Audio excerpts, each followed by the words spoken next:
So the gender extremism seeping into schools through a wave of woke tyranny is now putting child welfare in danger. That is the bombshell, but in my opinion, completely unsurprising finding of a damning report into gender ideology being taught in schools, often behind the backs of concerned parents, with safeguarding rules that state that mum and dads should have a central role in any life-changing gender decisions, often thrown out the window. So the Policy Exchange, using Freedom of Information Act requests on 304 secondary schools, reveals that teachers are letting pupils change their names and uniforms without parental or professional consent via self-ID policies. Single-sex toilets and changing rooms are being abandoned, and the theory that gender identity is different to biological sex is being taught in most schools. Included in the report, lots of specifics, including diagrams of a gender-bred person, which tells youngsters that gender isn't binary and in many cases can be, quote, a bit of this and a dash of that.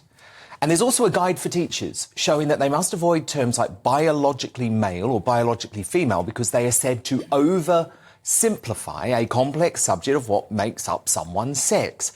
So instead, you're not going to believe this, instead of male or female, they now want teachers and students to use a new acronym, AMAB or AFAB, which means assigned male at birth or assigned female at birth.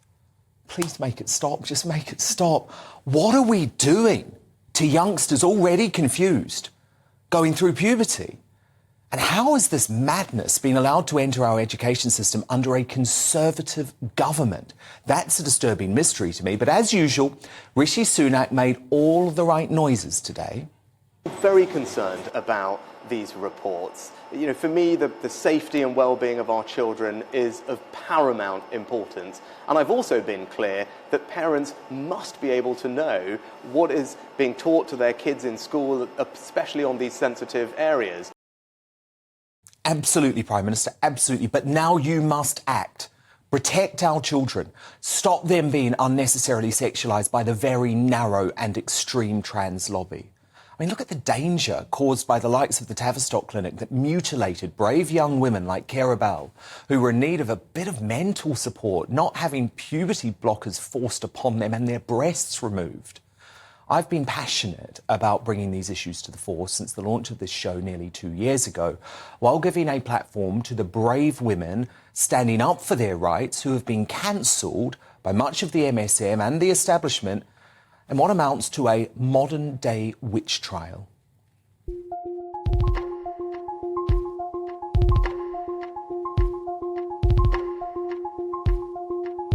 Institutions that I have definitely lost faith in are educational institutions.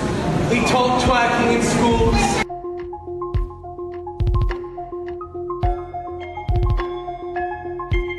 Medicalising children definitely shouldn't be allowed, and it's just disgraceful. I dropped a little tomato juice because I want her to be full of life. We are bringing up a generation of children that cannot spot the truth, that will not be able to say a woman is an adult human female, that will not understand the fundamental foundation of truth. Those women must not be cancelled, they must be listened to. And so too must campaigners for boys who feel the war on men is becoming ingrained in our education system. Actually, not to mention gay folk who feel that much of this new ideology is extremely homophobic. Thanks to this sort of dangerous dogma, lots of young gay and lesbian children and teens are being convinced into believing they have been born into the wrong body, rather than dealing with their sexuality. Responsible sex education is necessary. Absolutely, I've always believed that. But this is actually becoming ideological indoctrination of our kids.